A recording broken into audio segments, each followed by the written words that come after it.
नेपालीको 20 लाख किताबभन्दा बढी सेयर भएको चिनिया कम्पनी सिनो हाइड्रोले ठेक्का पाएको माथिल्लो तामाकोसीको 456 मेगावाट जलविद्युत भारतलाई सस्तोमा बेच्नुभन्दा पनि नेपालीलाई सस्तोमा बिजुली दिनु जरुरी छैन र? 456 मेगावाट क्षमताको माथिल्लो तामाकोसी जलविद्युत आयोजनाको निर्माण कार्य सम्पन्न भई उत्पादन पनि सुरु भइसकेको छ।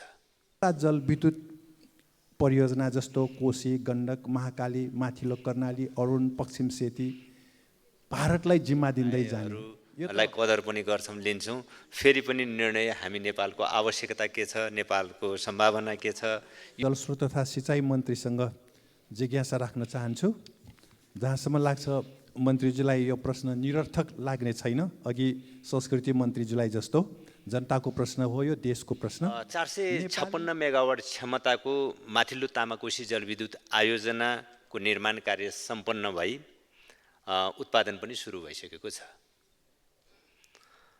र नेपालले विद्युत निर्यात गर्ने कुरा नेपालमा खपत भएर बचत भएको विद्युत मात्र निर्यात गर्ने र विदेशी मुद्रा आर्जन गर्ने सरकारको नीति रहेको छ। त्यसकारण देशभित्र खपत नगरी विदेश निर्यात गर्ने सरकारको नीति छैन पहिलो कुरा। र जहाँसम्म 456 मेगावाटको मेगावाट क्षमताको माथिल्लो तामाकोसी जलविद्युत आयोजनाको सन्दर्भ छ, यस आयोजनाबाट उत्पादित विद्युत आन्तरिक खपतको लागि नै प्रयोग भइरहेको व्यवहार म अनुरोध गर्न चाहन्छु। धन्यवाद। मान्य सदस्यहरू, अब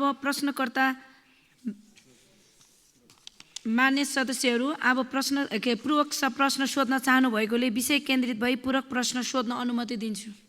सभामुख महोदय, मान्य मन्त्रीजीसँग पूरक प्रश्न जिज्ञासा राख्न चाहन्छु। नेपालको एक विदेशी मित्र टोनी हेगनले नेपाललाई साना जलविद्युत उपयुक्त हुने सुझाव दिनुभयो, तर सरकारहरू ठुल्ठुला जलविद्युत परियोजना जस्तो कोशी, गण्डक, महाकाली, माथिल्लो कर्णाली, अरुण, पश्चिम सेती भारतलाई जिम्मा दिँदै जाने। यो त भूगर्भशास्त्रीले सुझाव दिए अनुसार पनि मिलेन। यसमा सरकारको के अध्ययन छ? साना जलविद्युत धेरै ठाउँमा बनाउनु पर्ने, ठुल्ठुलो जलविद्युत बनाउँदा धेरै खर्च पनि लाग्छ, नेपालको त्यो हित पनि नहुने रहेछ, विदेशीको हित हुने रहेछ। यसबारे मन्त्रीज्यूको के छ भनाइ? धन्यवाद। माननीय मन्त्री। धन्यवाद मान्य मन्त्रीज्यू। मलाई विश्वास छ मान्य मन्त्रीज्यूले यो कुरा राम्रोसँग बुझ्नुहुन्छ। हामीले विदेशी मित्रहरू, विद्वानहरू सबैका सुझावहरू, रायहरूलाई कदर पनि गर्छौं, लिन्छौं। फेरि पनि निर्णय हामी नेपालको आवश्यकता के छ, नेपालको सम्भावना के छ, यो कुरालाई नै ध्यानमा राखेर निर्णय लिन्छौं। यो विषयमा मलाई विश्वास छ मान्यज्यूले अझ धेरै राम्रोसँग बुझ्नु पनि हुन्छ। अब जहाँसम्म नेपालको जलविद्युत उत्पादनको सन्दर्भ छ, हामीले साना, मझौला र ठुला तीनवटै प्रकृतिका आयोजनाहरूको आवश्यकता र सम्भावना दुवैलाई दृष्टिगत गरेर हामी उत्पादनको योजना बनाइराखेका छौँ र समग्रमा हामी आर्थिक व्यवस्थाको र आर्थिक विकासको दृष्टिले पनि ठुला साना दुवै उत्पादन खालका उत्पादनहरू माइक्रो म्याक्रो यो दुवै अर्थव्यवस्थाको बारेमा पनि अर्थतन्त्रको बारेमा सोच्ने गर्दै सरकारले आइराखेको छ। दुवै खुट्टाले हिँड्ने विधि नै अवलम्बन गरिराखेको छ ठुला सानाको। त्यसकारणले यहाँले भन्नुभएको जस्तै हामी माइक्रो हाइड्रोदेखि 1 मेगावाट भन्दा तलका माइक्रो हाइड्रोदेखि मझौला र ठुला प्रकृतिका विद्युत उत्पादनका आयोजनाहरू अहिले सञ्चालनमा आइराखेका छन्। त्यसैले आंशिक रूपमा मान्यज्यूले भन्नुभएको कुरा पनि ठिकै छ र सरकारले त्यसतर्फ ध्यान पनि दिँदै आएको छ। धन्यवाद। मान्य सदस्यहरू, अब प्रश्नकर्ता मान्य श्री प्रेम सुवाललाई आफ्नो प्रश्न सोध्न अनुमति दिन्छु। प्रश्न नम्बर 6। सभामुख महोदय, मन्त्रीजीसँग प्रश्न राख्न चाहन्छु।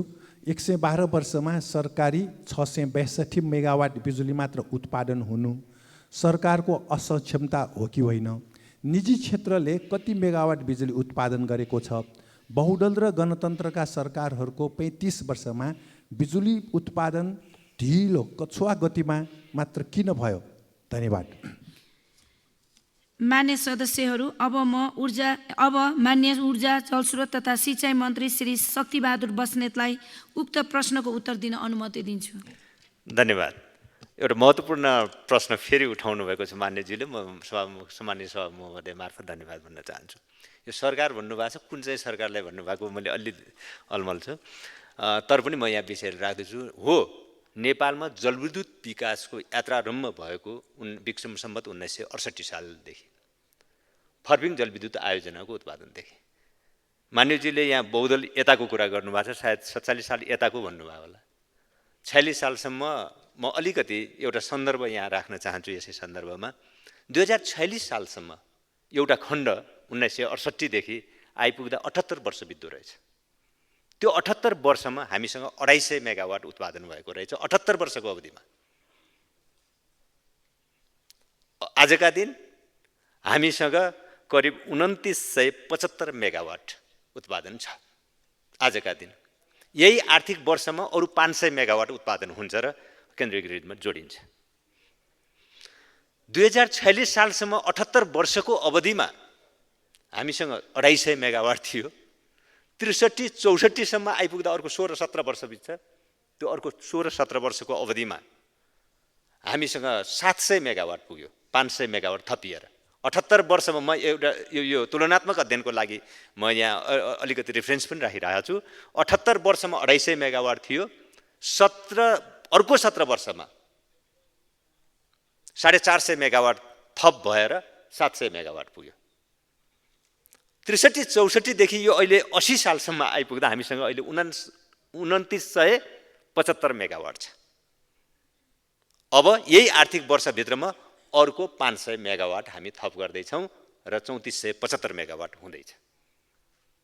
यसरी भन्दा त जलविद्युत आयोजनाको क्षेत्रमा र उत्पादनको क्षेत्रमा त 46 सालदेखि यता नै अझ उल्लेख्य प्रगति भएको रहेछ नि। त्यस मध्येमा पनि 63-64 साल पछि आइपुग्दा अझ गुणात्मक खालको उपलब्धि रहेछ, उत्पादन रहेछ। यो त तथ्यले बोल्छ नि त, तथ्याङ्कले त यही कुरा बताउँछ। अब 3400 हामी यो आर्थिक वर्षमा 3475 मेगावाटमा तपाईको 700 मेगावाट घटाइदिँदाखेरि त करिब 2700 प्लस उत्पादन तपाईको 63-64 देखि 64-65 देखि यता आउँदा अर्को 15-16 वर्षमा चाहिँ उत्पादन भएको छ भन्दा यसको तुलनात्मक अब 168 वर्षको भारी गणतन्त्रलाई बोकाइदिनु भएन नि। 78 वर्षमा 250 मेगावाट मात्र उत्पादन हुने जो समस्या हो त्यो समस्याको भारी ल्याएर अहिले गणतन्त्रको सरकारलाई बोकाइदिनु त भएन नि त। यो त अन्याय हुन्छ मान्यज्यू। यो एउटा विषय भयो। अब दोस्रो सन्दर्भ यहाँ निजी क्षेत्र र यो अहिले 2975 मध्ये हामीले उत्पादन गरिराखेको 2975 मेगावाट मध्ये आजका दिन 1736 मेगावाट निजी क्षेत्रबाट उत्पादन भइराखेको छ भने 1239 मेगावाट नेपाल सरकारले उत्पादन गरिराखेको छ। नेपाल विद्युत प्राधिकरण र प्राधिकरण अन्तर्गतका सिस्टर कम्पनीहरू छ।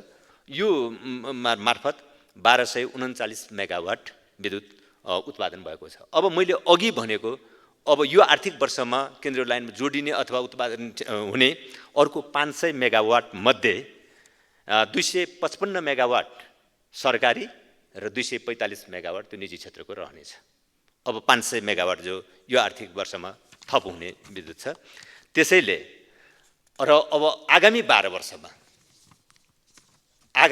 वर्ष 2035 सालसम्म पुग्दा हामीले 28700 मेगावाट उत्पादन हुने लक्ष्य निर्धारण गरेका छौँ, उत्पादन गर्ने लक्ष्य निर्धारण गरेका छौँ र त्यसमा सरकारको पनि उल्लेख्य र महत्त्वपूर्ण हिस्सा रहने हामीले हाम्रो चाहिँ योजना र कार्यक्रम छ।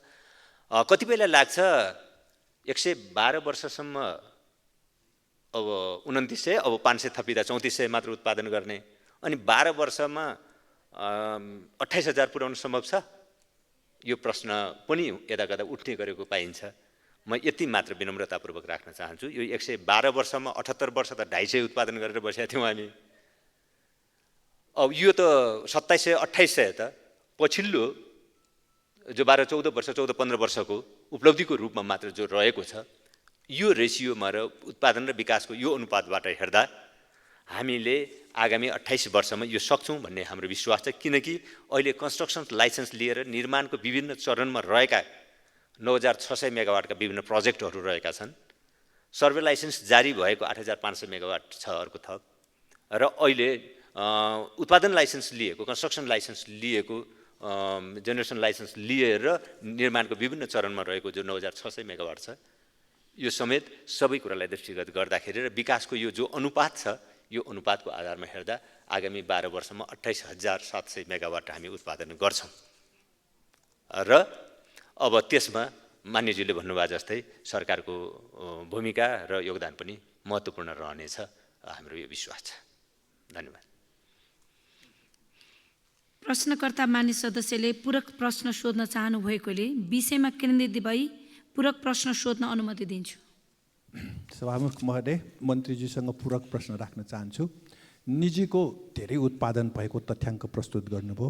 निजीको पछाडि देशभक्त पुँजी हो कि दलाल पुँजी हो, यतातिर सरकार सचेत हुनुपर्छ। त्यसकारण सरकारकै जलविद्युत बढाउन आग्रह गर्न चाहन्छु र नेपाली जनता सरकार क्रान्तिबाट आउनुपर्ने, पुँजीवादी चुनावबाट आएकोले 2017 पुस 1 को घटना घट्यो र पछि एकसाथी माघ 19 को पनि यस्तै घटना घट्यो भनेर बताउँछन् र यसमा मन्त्रीज्यू के भन्नुहुन्छ? धन्यवाद।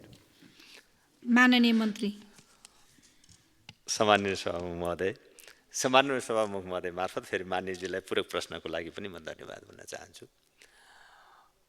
हो, अब हामी देशभित्र विभिन्न सिद्धान्त मूल्यलाई आत्मसात गर्ने मान्छेहरू रहेका छौँ, राजनीतिक पार्टीहरू पनि रहेका छौँ। व्यक्तिको हकमा जाँदाखेरि त र यो संसारमा हेर्दा धेरै सिद्धान्त विधिहरू पनि विकास भएका छन्, सिद्धान्तहरू विकास पनि भएका छन्। तर फेरि सरकारले काम गर्ने भनेको सरकारको निम्ति मूल निर्देशक सिद्धान्त भनेको संविधान नै हो। संविधानले गरेको व्यवस्था नै हो सरकारको, हरेक सरकारको लागि संविधानले व्यवस्था गरेको बमोजिम संविधानले व्यवस्था गरेका नीति निर्देशक सिद्धान्तहरू, अन्य कानुनी व्यवस्थाहरू जे छन् त्योद्वारा नै सरकार निर्देशित हुने हो।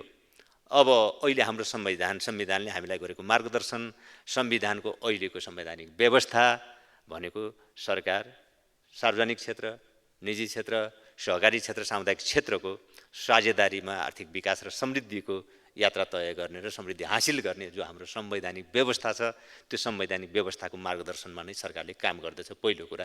त त्यसकारणले अब यो जलविद्युतको क्षेत्र पनि त्यसको अपवाद हुने कुरा भएन र हामीले यो संवैधानिक मार्गदर्शनभित्र रहेर नै सरकारले काम गरिराखेको छ। यसमा निजी क्षेत्रको पनि छ, सामुदायिक क्षेत्रको भूमिकाहरू पनि छ, सरकारको भूमिका पनि छ। अब जहाँसम्म निजी क्षेत्रमध्ये कुन निजी क्षेत्र हो, स्वदेशी हो कि विदेशी हो भन्ने कुरा गरिराख्नु भएको छ, त्यसमा चाहिँ दुवै क्षेत्र चाहिँ दुवैको सहभागिता रहेको छ र सरकारले स्वदेशी निजी क्षेत्रलाई, प्रवर्धकहरूलाई अथवा उत्पादनकर्ताहरूलाई फेरि विशेष प्राथमिकतामा राखेर व्यवहार गरिराखेको छ। यो कुरामा विनम्रतापूर्वक राख्न चाहन्छु। धन्यवाद। माननीय मन्त्री, आसन ग्रहण गर्न सक्नुहुन्छ। धन्यवाद।